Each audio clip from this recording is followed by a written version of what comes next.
Okay, so good morning, Andrea. Good morning, Tino. Long time no see, eh? Long time, but still good friends. Yeah.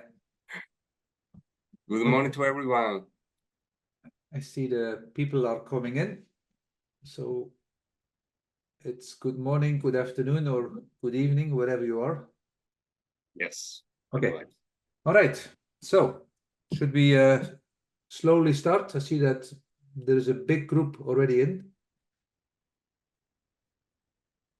Yeah. Okay, thank you. Thank you for attending this webinar. We are today with Tino that will go through the safety manual, which is topic, an important topic. We would like to introduce ourselves a little bit. Tino Van de Capelle is a functional expert, functional safety trainer with more than 30 experience. Probably you already know, is everywhere in arranging functional safety course and the webinar also for GMI. Very experienced persons, and myself, and that's program global account manager in GM International. I work in the company since 2015. I'm also functional safety engineer. Quickly through the company, so we want to introduce a little bit what who is GMI, who is so few very information that we go through the safety manual. So GM International is a manufacturer of intrinsically safe and sealed certified devices for main critical application in oil and gas, chemical, petrochemical. We have 40 experience. We have a production in our facility in Milan. We have also offices all over the world.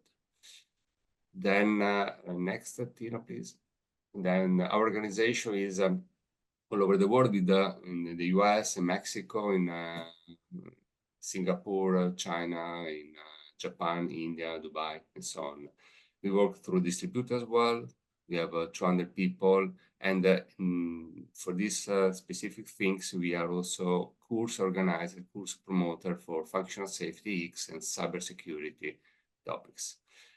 Next, so for the production, just few information: computer stability, full testing 100%, really automatized production, and also we provide a very long warranty, which is 5 years, and also we grant complete availability for in the process in the project. When the product are acquired, we grant 10 years complete availability. Next. Very important is the level certification, which is very high. So we have a complete certification for EX and SIL standards for all markets, especially for EX. So we have a certification for Europe, for America, for China, India, Japan. So we provide the maritime certification.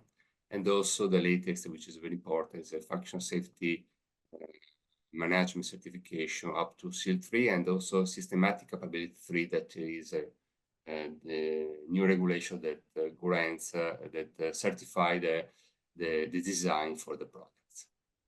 Next.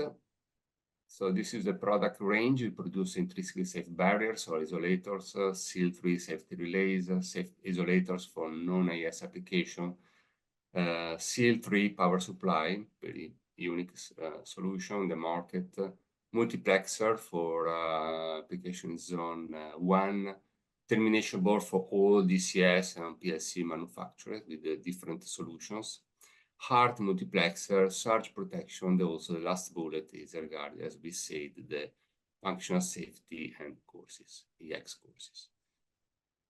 Next up. Few customers, so we divide by system vendor, EPC, OEM, and the user. So probably belong to this company, just to make you know that we are working with different actors in the market. Next, I think is finished. Then we go through the safety manual and with it. Thank you. Okay. Thank you, Andrea, for the introduction. And thank you, GM International, for giving us another opportunity to share some of our topics. Some housekeeping: there is a Q&A box. The question and answer box will be monitored mainly by Andrea while I'm talking. I may try to answer on the spot, otherwise we will keep them to the end.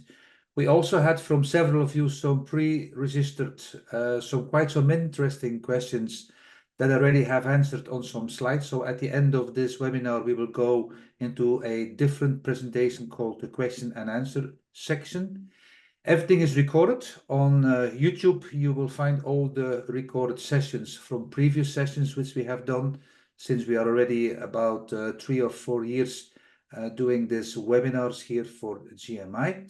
And according to your attendance on the time of the webinar, GMI or GM International will send you the PDF of the slides of the webinar itself. Topic for today is called safety manual, and the safety manual can mean two things. One, it can be related to the IEC 61508, which is the function safety standard for manufacturers, or it can be related to the application-oriented standard called the IEC 61511, which is for the process industry. And there is a slight difference. And the reason why we have done this webinar is because many people still today, after, let's say, 14 years, that the safety manual is required by or mandatory by manufacturers. Many end users or customers don't really know that. That is one. And since the new edition 2 of the 61511, which was 2016-2017, so it's nearly 8 years now, there is a functional safety manual mandatory on your, let's say, system design, on your complete system architecture, etc. Right, I jump into the IEC 61508, which is the standard for the manufacturers, as already mentioned. We are currently in the edition 2.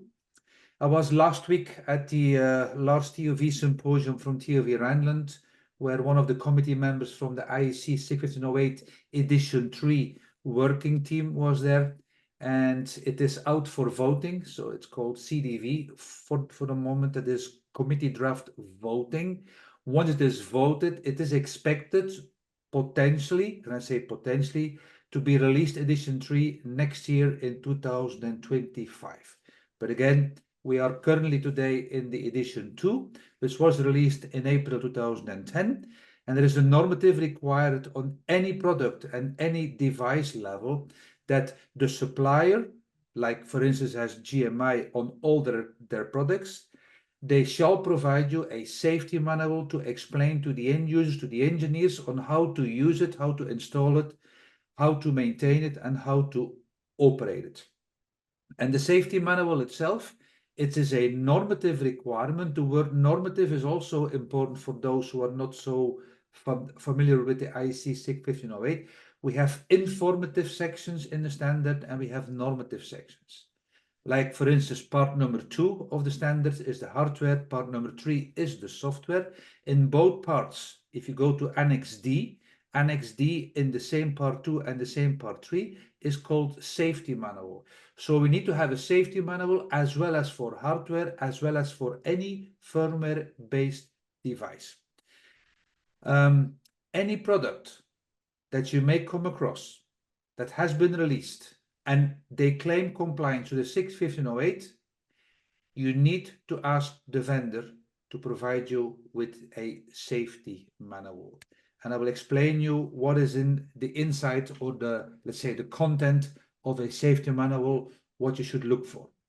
For instance, Andrea was just showing you on the pictures there the safety relays from GMI. So when you have a normally open or a normally closed contact, the safety function will be related to the position of that contact. For instance, if you have a normally open contact, you have to open the contact to achieve your safety functionality. Well, those type of simple items needs to be described, which are simple for a let's say, safety interposing relay like GMI is making. But if you're using a software programmable safety PLC from a vendor X, well, the vendor X will have to explain in the safety manual what are all the different functionalities that those modules, like for instance, your CPU modules, your COM modules, your IO modules, all of that, what is this performing? Then you need to also have in the safety manual exactly the revision from hardware and also from firmware enabled to start your configuration management.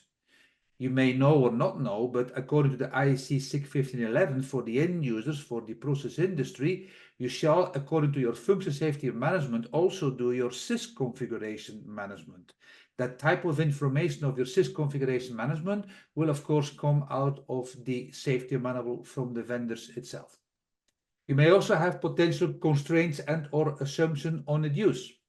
I know, for instance, some modules on the market that have a safety manual, and in the safety manual, you are required to do a certain test for instance, every 6 months or every 9 months, enable that the vendor will say we are liable for the safety function that this equipment needs to perform.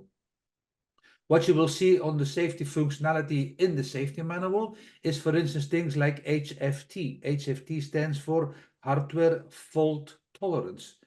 And clearly, this is the HFT coming from the IEC 61508. So we are clearly looking only for how many danger failures can your equipment tolerate and still achieve safety.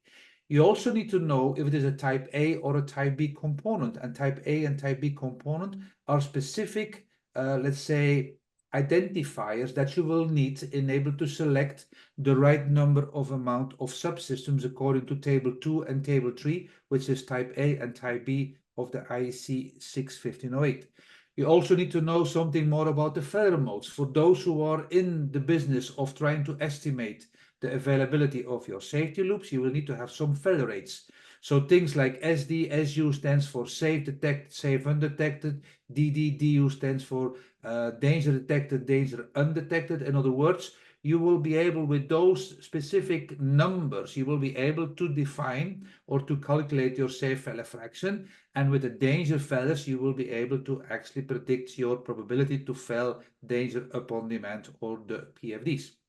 Information both about diagnostic coverage, well, that is just a percentage typically. Like, for instance, many systems that you will work with, like if you have a hard or a smart transmitter, they may have somewhere a safe failure fraction / diagnostic coverage in the range of 90+%, between 90 to 95. And the reason why they are just above 90% is also clearly coming out of the tables of the 61508, because then you can achieve a SIL 2 with a single device. More important will be the information about the proof test. If you, for instance, go in the safety manuals from GM International, you will be told what to do in able to claim a certain proof test coverage. They will ask you to do test 1, 2, 3, 4, 5 as an example. And if you want to get more coverage, you will have to do additional tests. You cannot just take your wet finger approach and try to estimate how you will test your systems. It needs to be told by the product specialist, mainly from the hardware / software developer specialist, to explain you how to test it and how frequent you have to do it. That is the intervals. Another topic, what Andrea briefly mentioned on their certification list that GMI has showed you, was the functional safety management. Well, here we talked about the systematic capability. So systematic capability is the rigorousness of design as well of hardware and of firmware-based systems. And that will give you a certain quality on what the vendors have done, enabled to control their failures and enabled to avoid the failures. And software configuration and related information. So that is all the typical content which you will see in a safety manual. Additional requirements, of course, if you have firmware. So for instance, the safety relay, there is one safety relay from GMI. They have also line monitoring with some diagnostics on site. So when you have some smart intelligence, which is actually built into a microchip, which will be based on firmware, then you also need to read in the safety manual what specific safety function integrity enabled to understand how the functions will be performed. Of course, that is not always very easy to read or easy to understand, because maybe the developers may understand it clearly, but an end user may not have the kind of interest to know exactly what part of firmware in terms of constraint or evidence do we need to find for us to prove that this is actually still working correctly. Then also he will have everything to do with backward compatibilities, with configuration, with revisions, etc., etc. Plus, the last or the second last bullet, you need to have the justification evidence that the safety function is in compliance with the supporting parts of the 61508. Right, I've got the first poll question coming up, which is, I will read it, and in the meantime, maybe Andrea can start the poll. A manufacturer of a safety product that claims compliance to the 61508 shall provide you. I will give you here 4 options, A, B, C, and D. A, the manufacturer shall provide you with a third-party certificate of the IEC 61508 compliance. B, the manufacturer shall provide you with a safety manual explaining that the product is compliant as per the 61508. C, a SIL certificate plus a test report of the certificate shall be provided. D, all of the above, or E, none of the above. And there is only one answer here, is the most correct and the most complete one. So it's very similar to the exams that we are giving after our lecture for competency check on functional safety engineer exam. All right, we only have 51 for the moment. It's coming more percentage.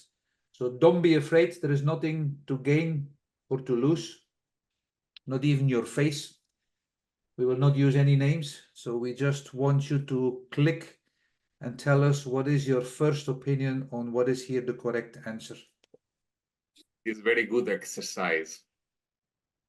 It's a good exercise to prove they are not asleep yet. Yeah, exactly. At least they can click a button. All right, we need 2 more clicks before I will continue. So whoever has not clicked yet. Okay, good, we are there. Okay, we can close it. You can close the poll and you can share the results if you want. Yeah. All right, well, whoever answered all of the above, which was the majority, that's certainly not correct for one single reason. That again, the IEC 61508 edition 1 was out in 1998. So it's a long time ago. The second edition was out in 2010, so that's also 14 years ago. And still people believe, because vendors are telling them that a equipment for 61508 compliance shall have a certificate. And that's absolutely nonsense. We do not need certificates in the market.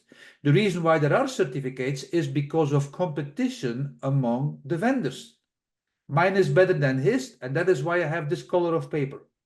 The IEC standard doesn't care about that. What does the IEC standard cares about? One, that the product will be assessed according to a reference document, which is in this case the SIG 1508, and the assessment will result in a piece of paper which is called a certificate. But the IEC standard doesn't know the word certificate, it only knows assessments. And for the SIL 1, it needs to be assessed by an independent person, independent for the person who was involved in the development. For a SIL 2, it needs to be assessed by an independent department, and only for a SIL 3. The IEC standard is asking very clearly, it needs to be assessed by a third party, different organization than the organization or company who is delivering the product. And that's why today, after all these years, you still have the certificates that people are using to prove that they actually are compliant to a specific reference standard, like in this case, SIG 1508. That is why all of the above is certainly not correct, because C, certificate and test report is certainly not required by the IEC. The only thing which is mandatory, and that is the reason why we do this webinar today, is point or item number B. It is the safety manual. I can tell you now, if you buy a SIL compliant device or subsystem with no safety manual, don't pay for it because it doesn't comply to the 61508. And inside the 61508 safety manual, you need to have the minimum information, because the standard clearly states we shall explain this. And I have answered this also in the Q&A session later on, where you will see some more details. So I will stop sharing this and we will continue. Okay. Right. That's the example of a GMI safety manual for one of the relays. So as I already explained, it will be giving information for the engineers who needs to install that device, because you may have some devices which need some air cooling, as an example. That's a simple example. Or you may have a thin rail mounted equipment that needs to be horizontal and not vertical. Those are all kind of items that you may be told by a specific vendor. how to operate it. In other words, what can the production people or the process people, how can they operate it? For the instrument and the system specialists, how can they maintain it? Point number 4, or bullet number 4 here, is quite an interesting one, that the vendors will tell you how to proof test it. Because yes, everyone that is in engineering will know that a normally open contact, you can proof test it by most likely de-energize the relay, and most likely the contact will have to go open. But the question is, how do you prove that exactly all the contacts are going open if there is more than one in series? As an example, you may have to do some specific tests for that. Failure rates explanation that they have been used. If you go into the GMI manual of the safety manual of their devices, they will give a reference to, for instance, the Siemens norm, that their failure rates are coming from the SN27001 from Siemens. Then also the useful life, because the useful life, every single device has a useful life. And then the question will be, will you actually follow the mission time that needs to be smaller or shorter than the useful life of your equipment? Those are some of the examples that you may find in a safety manual. Now I'm jumping to the next topic, which is still safety manual, but now I changed the title, as you can see, and we call it functional safety manual. And if you go in the IEC 61511, which is edition 2, which is 2016-2017, in US 2018, still all the same. In US they call it now ISA 61511, in Europe we call it the IEC 61511. Well, the same standard, if you go to the abbreviations in part number 1, which is in section 3 by memory, section 3 or 4, I need to check now, but I think it's section 3, it is 3.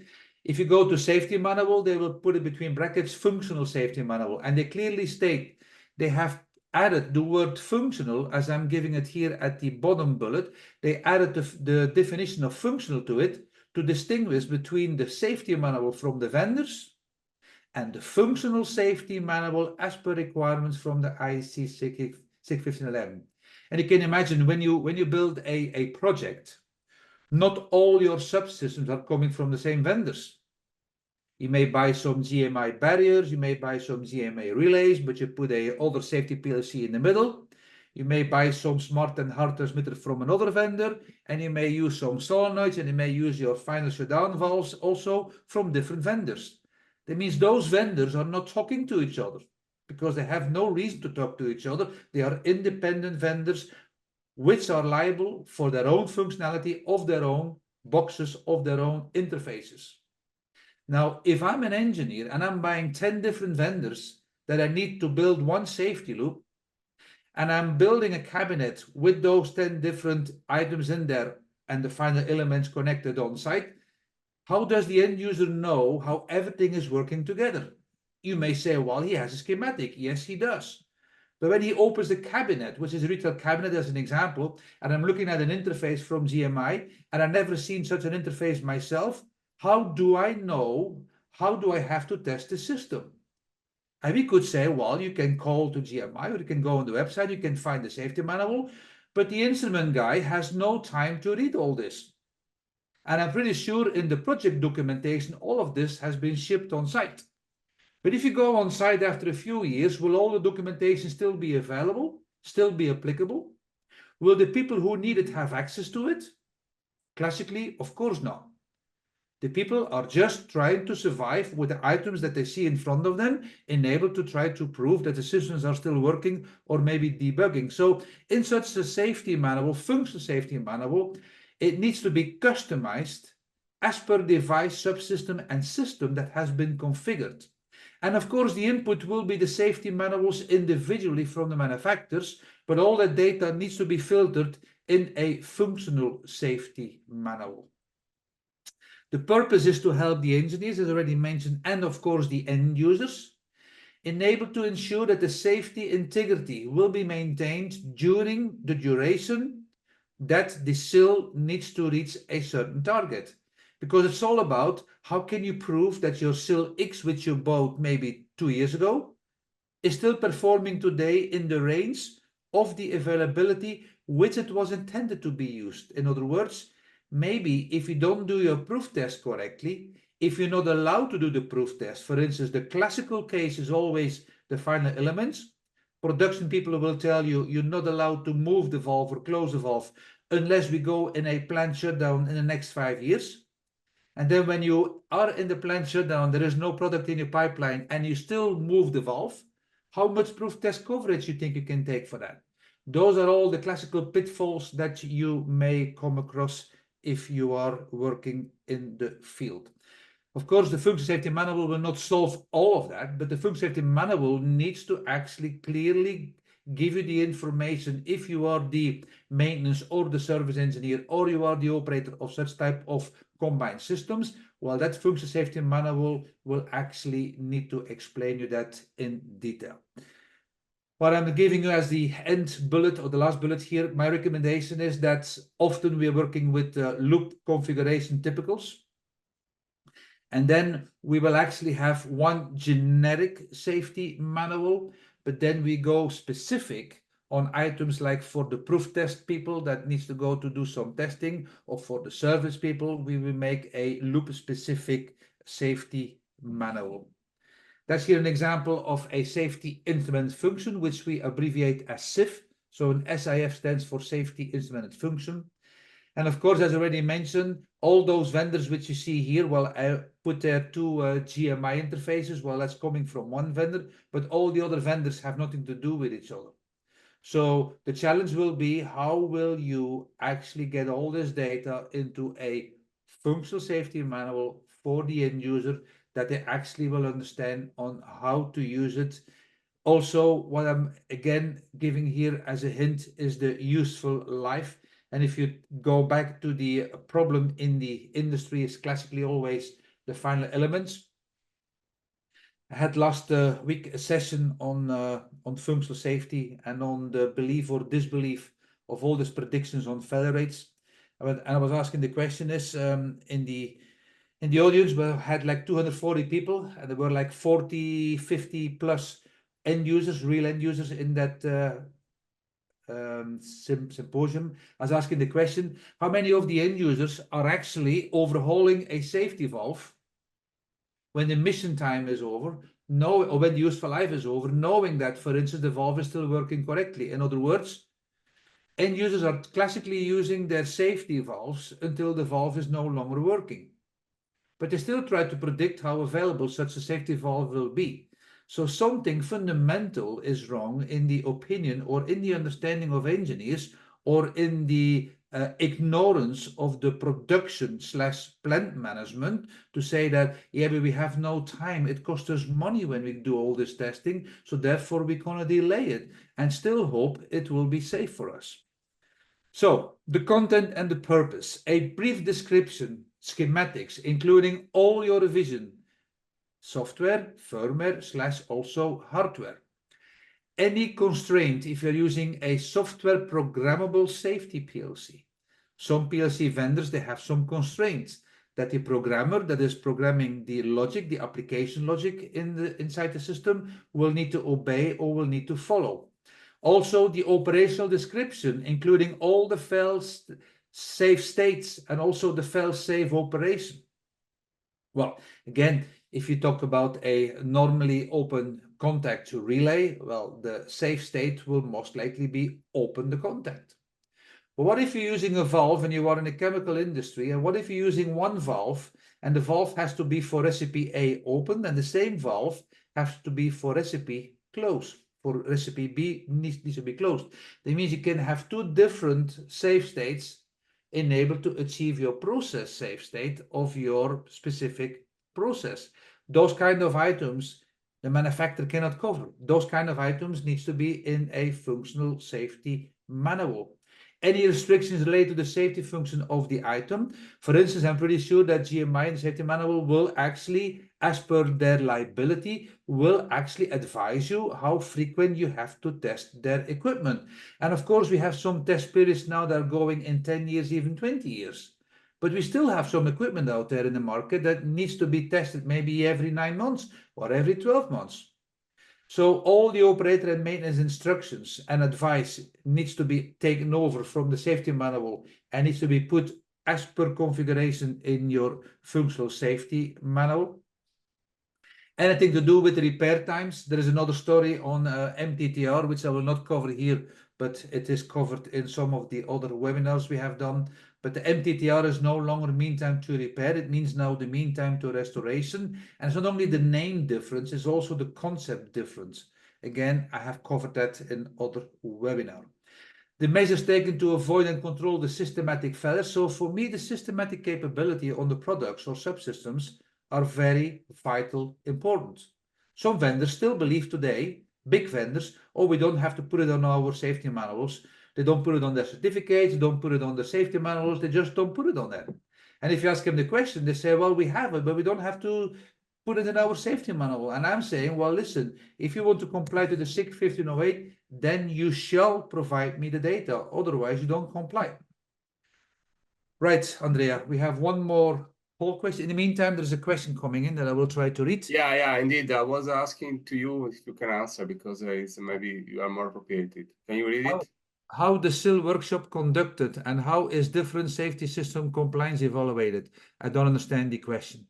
How the SIL workshop conducted and how is different safety system compliance evaluated?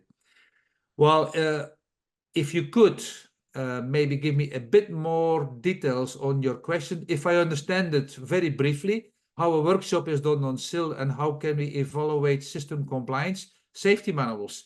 Read, understand the safety manuals, ask the question to the vendors. You pay money for their equipment, they can answer the questions that you will have to ask them because you are potentially the end user. Second question, as we know, to meet SIL requirement, the customer to perform proof test as per safety manuals. Well, yes and no. They need to do the proof test according to safety manuals. That is the liability from the vendor. However, the proof test interval is also something that will be driven by the mission time when you do your SIL verification estimation of your equipment. Based on whatever performance you try to achieve, you may do more frequent proof test than, for instance, the liability of the vendor is giving you as an advice. I give you a simple example. I want to reach a SIL 2 with a certain performance of risk reduction factor, and based on my estimation, I'll have to do my test as an example every 12 months. However, the same subsystem that came from the vendor told me I can wait 20 years to test the safety relay. Well, that still doesn't mean I have to wait 20 years and still claim my SIL 2. I have to claim my SIL 2 performance based on my indication of my proof test interval, which was here in this case every 12 months or whatever I said. In the meantime, I'm trying to read the poll question here. A project needs to comply to the IEC 61511 standard and is using only 61508 compliant devices. Then, per device, the safety manual is required. That is A. B. A functional safety manual is required on SIS level. That's answer B. Answer C, both of the above. That means both the safety manual from the device and the functional safety manual as per configuration is needed. And the last one, none of the above, which none of you have selected yet. So it's such a silly answer that no one, of course, will select that one, I hope. Right, in the meantime, I see that, yeah, we are almost there. One more click. Yeah, we are there, Andrea. You can, in the meantime, I read the question again. Right, I will first answer here the poll. So what is here the correct answer? Clearly, it is answer C, because the question is clearly stating that you are using 61508 compliant devices. Therefore, 100% of all those devices that claim compliance to SIG 1508 shall have a safety manual. And since your project needs to comply to the SIG 1511, you shall have a functional safety manual. The classical question is, who is responsible to do this for us, Tino? Well, I give you an example.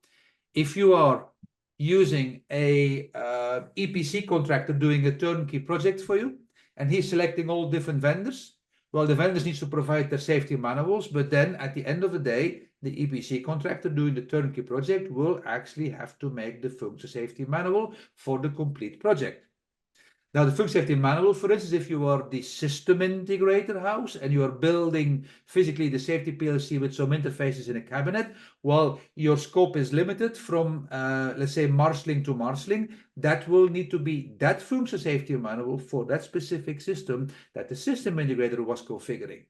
But if the system integrator does not supply the field instruments, that means the field instruments were also under the scope of the EPC.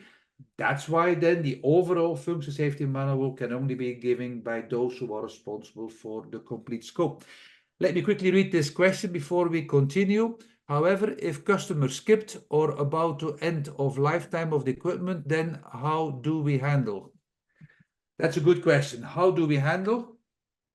If a customer skip a proof test or they wait until the valve is broken, well, then don't do any silly reports and don't provide them with useless paper called self-verification report if no one is following the items that needs to be followed to prove it is still safe. Again, I have some good, let's say, items that I can give a one-to-one session with such type of customers, which I will not do over here in the GMI webinar. But it's very hard to convince if a customer does not want to listen and if they want to run the plant until they have a failure in the hope they will not kill people, not blow up the equipment and not spill the environment. Well, unfortunately, we still have too many clients like this around in the industry. Summary, safety manual versus functional safety manual. It's not only the word functional safety manual that is different, the content is totally different. The content is using, of course, the main content coming from the SIG 1508, and the SIG 1508 edition 2 is the normative requirement part 2, part 3 as a summary, which is the hardware and the software. Annex D is called safety manual. Well, in that Annex D, there are some specific requirements which I actually will show you in the Q&A session that I have prepared for one good question that came in. The function safety manual is only new since 2016-17. Before that, did not exist. But now we call it the functional safety manual as we want, as per configuration, as per SIF configuration, we need to see a detailed description combining all these items together. So at the end of the day, the end user, if it is now the maintenance engineer, or it is the production engineer, or it is maybe the service engineers, that those people will have the exact information how everything is working together, how everything can be actually proven it is working correctly, how everything needs to be proof tested. Things in there needs to be also giving that how long those subsystems can actually work before predictive by the manufacturers will fail. That means we look in the useful lives. And based on whoever has put a target on the risk reduction factor or the SIL performance needs to be told how frequent we have to test this. Right. We can help you in the life cycle support for the SIG 1511 as we do specific for the process industry. What is process industry by SIG 1511 edition 2? It is still the oil and gas, chemicals, petrochemicals, but also pharmaceuticals and food and beverage, where we do the PHRAs, which is the process hazard risk assessments with different techniques, all depending often on the clients or the software package that the clients are using. We also can help you with the layer of protection analysis, which is the LOPA. We also do SIL determination and verification, safety requirements specification. One that I personally are getting more and more still involved the last couple of, let's say 5, 6, 7 years is the functional safety management and also the functional safety assessments. For instance, I'm proud to announce here we just finished the functional safety assessment stage 1 for the largest chemical, let's say, project in Europe. It's an investment of over 3.5 billion euros. So you probably know already who is the customer, but on that biggest project, we have done the stage 1 assessment, and I spoke to the customer yesterday. We will do soon the stage 2. For whoever is listening into the webinar does not know what stage 1, 2, 3, 4, and 5 means, well, we have a specific webinar on that you can see in the pre-recorded session. We also do the last bullet, which is the 62443 OT security assessments and also training. Training is mainly still through the license of TOV Rhineland. So we are 20 years doing training for TOV Rhineland. I'm starting next week my training 239. So because I'm counting them, I'm also an engine nerd, counting numbers. So I trained nearly 3,000 people specific on the SIS topic. As you may have recognized here during the webinar, it's not the first time that I'm talking about a safety manual or about functional safety. Fundamentals of cybersecurity, security risk assessment, both trainings are also being provided by us. And of course, we can do some customized specific in-house trainings for clients, which we are also doing now, because the new topic, or one of the topics which is quite hot in the industry, is called hydrogen. So we are doing specific hydrogen training courses for specific application. If you don't have this book, you can go on the GMI website to require one of the copies of the book. It's the 4th edition, and in there, in chapter 7 and 8, chapter 7 is an executive summary of the 6, 15, 11, whereas chapter 8 is the safety requirement specification, which we also have used in one of the webinars. Oops. There are 2 questions that require your attention, please. Okay, thank you. I will read them in a Not minute. answer. I was just trying to share the Q&A, but I did something wrong. Is that Q&A? Yeah. Okay, let me first share this. Let me start the screen, and then I will read the question. What is the difference between the safety requirements specification for the SIF and the functional safety manuals? There seems to be an overlap. Absolutely not. There is no overlap, in my view, on functional safety management, except maybe one small detail, which is called SIS configuration. But in a safety requirement specification, there is nothing in there as quality measurement, such as verification, such as validation, such as assessments, such as audit. What is a safety requirement specification? It's a reference document that I will use for my verification, validation, assessment, audits, but functional safety management will have to describe the independencies, the roles, responsibilities, the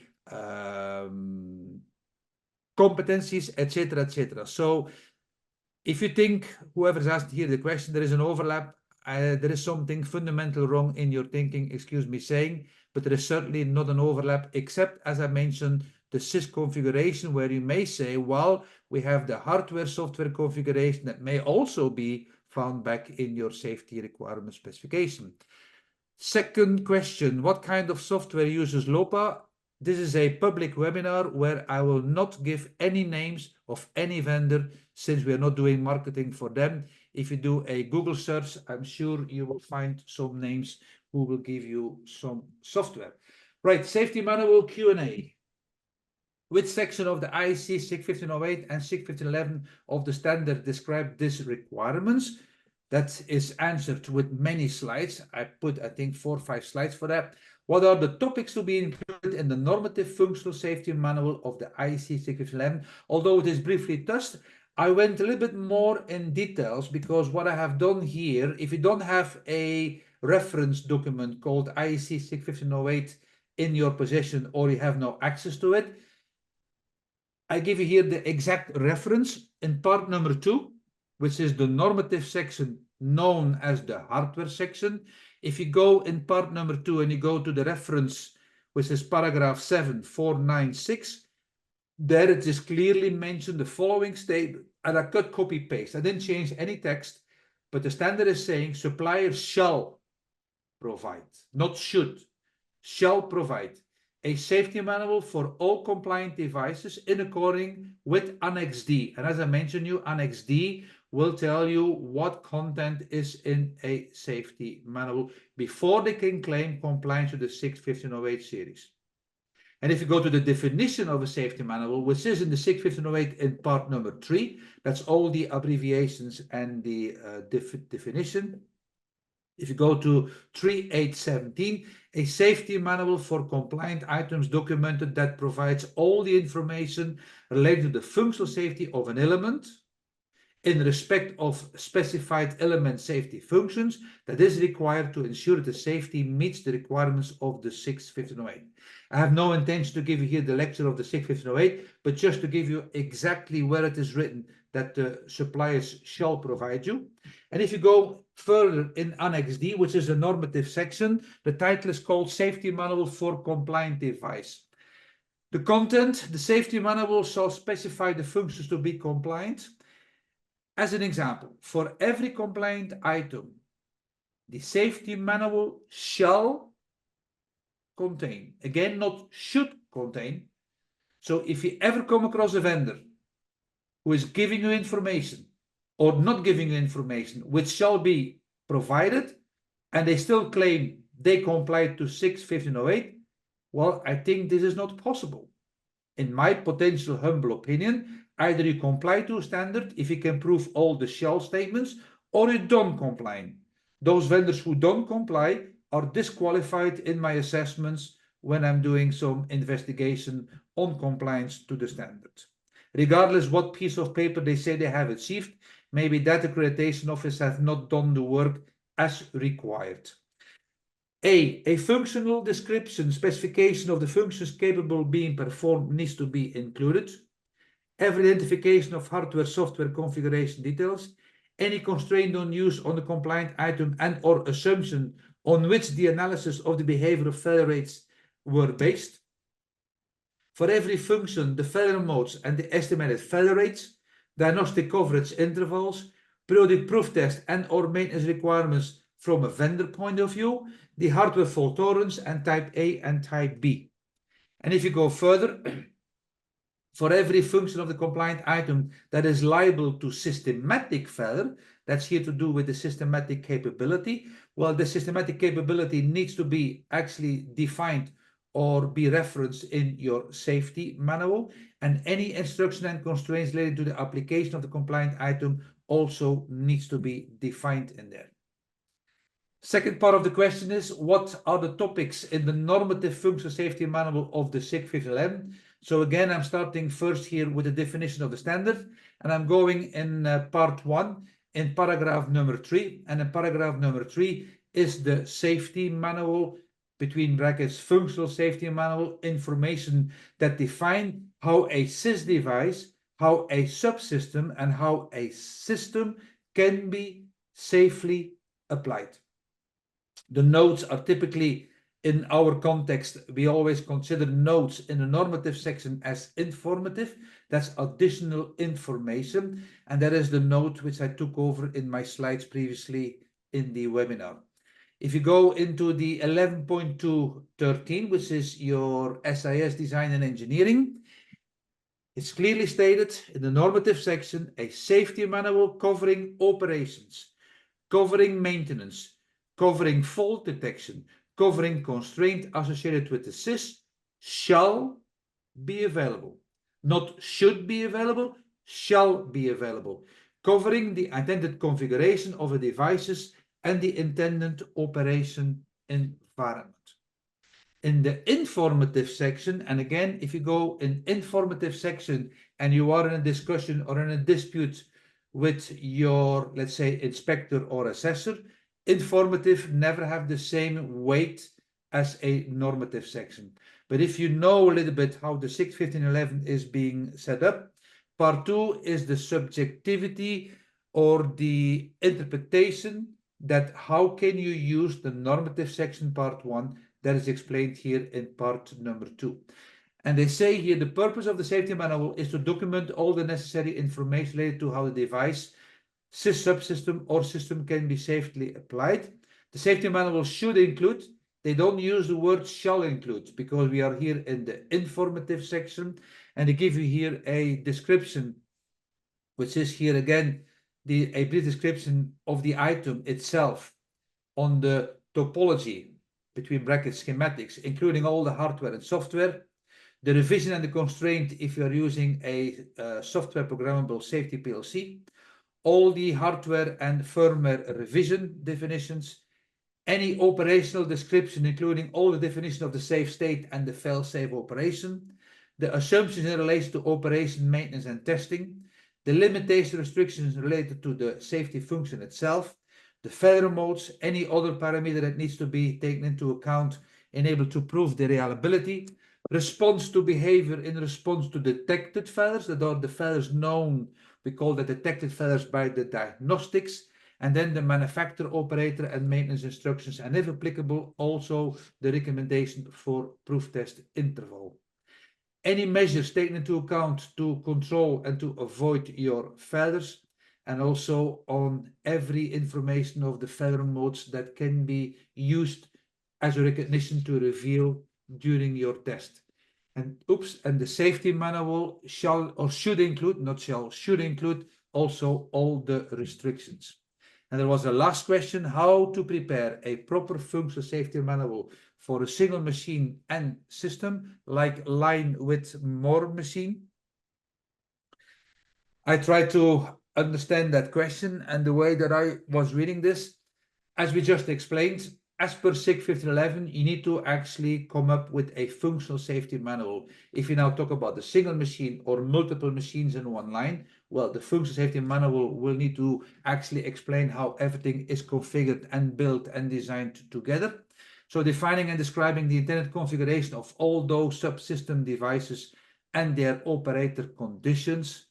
The manufacturer's, of course, input will be the SIG 1508, and the functional safety manual is a customized per machine, system, and project. Right, we have the last poll for Andrea. And I just checked, there is no new question coming in. I don't think we have this poll. You know, don't know why. Oh, okay, well, great. Not available here, but anyhow, I think you can. Let me see if I have that poll question. Actually not. Well, you see, we both thought we had the poll. Well, you know what? We skipped the poll as we don't have the poll question. Whoever prepared it, he forgot to insert it. Well, yeah, not yet. We still have some minutes on our clock because we always foresee like an hour. For some reason, it went faster than expected. Maybe I was talking too fast, as I typically do, or maybe the topic was in my mind already cleared. So if anyone is still out there who has a question, also we have, of course, at the end, we will have both our contacts. By memory, I think also that email address here, Andrea, I think that should have a point. I can quickly check my email address. Whoever has prepared that slide looks like missed it. Let me quickly check the other one. That's a good one. There is a point. Yeah, I think there is a point, but I can show you that on that slide on the beginning. You will still have it, so we will still give you the right slide, which let me share the other one. And I share the one that has the correct information, which should be this one. Now I share this slide. Yeah. Okay, that is the right email address. I just noticed on that speaker contact that the point was missing. Well, we do have our email address, but as you can imagine, I never answer emails because I get millions of questions, and that's called free consultancy. Only when I really think I can answer it in a very brief and quick way, I will answer, and of course, we will try to help you. But if you have trained thousands of people, if I have 1% sending me a question a day, that's a lot of emails besides all the other emails and my inbox I simply cannot follow. With a bit of, let's say, pinch of salt, we try to answer as good as we can, but don't expect an answer on the same day. That's typically not possible in our current society with this madness called emails. Right, Andrea, do you have anything to add or to? No, thank you for participating at this web. We remain that we have other webinars. You know that you can find our website. You can get it through LinkedIn. And this webinar has been recorded. You can find it on our YouTube channel as the other. So there are hundreds of registrations with different topics. Of course, this has been already recorded, and but this one is recorded as well. So you can share with other people. If you have anything, you know that we are also functional safety course organized with Tino. So you can find the courses. If you want to participate, if you want to get the functional safety engineer certificate, and you can find everything on our website. we have a last question coming in, which I like to answer because it's quite an interesting question. Without a name, but it doesn't matter. I always see MTBF. MTBF stands for mean time between failures in a safety manual. How can this be calculated for functional safety? Well, there's of course a clear theory which I will try to answer as follow. When GMI is defining a safety functionality of a device, that will lead into a certain hardware configuration or an analog circuit as an example, based on the components used that they select. Every single component will have a specific failure rate. Those failure rates can be found in, let's say, databases. And based on an FMEA, stands for Failure Mode and Effect Analysis, and based on the safety functionality, we will try to predict what type of failure rate can actually jeopardize or can actually fail my equipment. So when you look at the overall mean time between fail, as the word is saying, it's a time predicted between two failures.